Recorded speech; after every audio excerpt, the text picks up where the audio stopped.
Steve Tickle here. Nice to meet you. Thank you for joining with us. He's one of the psychics that have been brought on with SRS to join us with the Legendary South in the investigation for the Bryan Center. If you don't mind, I'd like to kind of ask you a little bit of questions. Sure. For our viewers here, maybe not be that familiar with kind of, psychic abilities and maybe the vast array that people do to contact or do what it is you do. So explain to me, how do you get what you get psychically? Everybody has psychic abilities. Just a lot of us are so busy during the day we don't even pick up on it. For me, I started the paranormal investigation to disprove it. I wanted to debunk it about 3 years ago, and where I work, we've had doors open, people hearing voices. And so I asked a top psychic in North Carolina. He wants to remain anonymous, but he's gifted. His grandfather, he's 100% Indian. His grandfather was a medicine man. And he walked with me through where I work, through the back end. And halfway through it, he stopped. And he said, "You're strong, gifted and psychic." He goes, "You are very strong. And you'll realize this in the next 2 years." It's happened. It's happened. So you believe it can be generational? It can be. It can be. Do you have a generational connection within your family? Not that I'm aware of, but I need to talk to my dad and mom. I know my sister's gifted. Okay. She can't wear a watch because if she buys a new watch, not only will it stop, sometimes it goes backwards. Wow. Okay. That's pretty neat. Yeah, absolutely. So how is it, and I think I observed you kind of talking with your spirit guide. Right. Do you want to tell us a little bit about how you identified her or how that all came to be? Oh, sure. This is so fascinating. I was walking through the back end of where I work, a bowling center. That's what I'll say, a bowling center. Don't want to say where yet. And when I was walking back there, I just got the name Lydia. I got that name, and so I contacted my mentor who trained me. This is like a week after I met him. I contacted him, and he said, "It is." He goes, "It is Lydia. Your spirit guide's Lydia from the 1800s." Okay. So I asked him, "How do you know that?" And he goes, "Just go to a quiet place," and he said, "Just think about sitting on a cloud. You're on a cloud, and hold that image." And he wanted me to hold it for 10 minutes. Then he said, after you can do that, imagine the cloud becoming hands, and those hands are the Holy Father's hands, caressing you and protecting you. Hold that for another 10 minutes. That was hard to do. Absolutely. But once I could do that, I reached my first meditative state. And then I got her last name started with an N, and then I got Noble, Lydia Noble. Okay.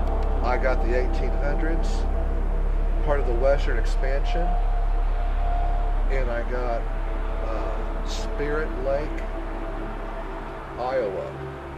So I looked up on the website. I'd never heard of it. Right. Looked up on the website, and in the 1800s there was a massacre at Spirit Lake, and she was one of the ones that was killed by Indians. Wow, that's pretty interesting. So I decided to take some pictures, and I have a blown up picture of the cement floor in the back end where I work. Okay. And there's the side profile image. It must be 5 feet by 5 feet. There's a woman, a profile of a woman with a head wound. And something coming out of the head, and an Indian with a mohawk right above that. And I've got a photograph of that. Wow. So I looked up. Maybe that's something you can get us a copy of too to kind of pair with this if you wouldn't mind. Absolutely. I will. I looked it up, and her death blow was a head wound, and it was Indians that did it. And she was showing me. Wow. Now you did touch on something as far as you being Christian. Right. I know this has been somewhat of a controversial topic for a lot of people who see with paranormal groups. And the reason I felt fairly comfortable working with SRS is because they're strongly Christian based, which makes me feel more comfortable because I am as well, and you are as well, correct? Yes. How do you or do you encounter people who have a problem with maybe some of the Christianity beliefs with psychic? I mean, have you encountered any of that? I have. What is your kind of take on maybe feedback to them? I just try to explain to them that there's a Holy Father, and he throughout the centuries, throughout the ages, he whispered to a lot of people. No doubt he whispered to Gandhi. Okay. No doubt in my head that the Holy Father whispered to the founder of Krishna, the founder of Buddhism. I have no doubt at all these people were hearing a higher power. But he came down in human form as Jesus. And I tell them that's what I believe. Okay. So I tell them that I don't question your faith, because I think the founder of your faith was gifted and he was hearing the Holy Father. Okay. No question about that. That draws us closer together. Okay. So I explain that all religions that I meet, the founders of these faiths, no doubt they are here in the Lord. Okay. So and hopefully that'll bring some comfort to some people who are kind of on the fence as far as what they believe in regard to paranormal investigation, and because it does vary so much. It does. And I don't know where, and part of me doing this documentary series is to kind of find out more about that, because I'm not quite sure. There's things, I have photographs myself that my parents took that, I mean, I definitely know that I have a guardian angel, and it's obvious, and that's also on Facebook, but I don't know where a lot of this sits. So through this documentary series, hopefully we can discover some of what that is, in addition to showing some of the historical or legends of the South. And, you know, I'm thankful that you were able to join with us. Now, when you meet someone, do you feel something all the time? Is it, you know, people you're around? I mean, like for me, do you notice anything that, you know? Well, I know you have a psychic gift. When I meet somebody right away, I know whether they're in touch or not. And I have a pretty good hunch that something happened to this person during their life that affected them psychically. Okay. They saw something, they heard something, they felt something. That's what happens to me.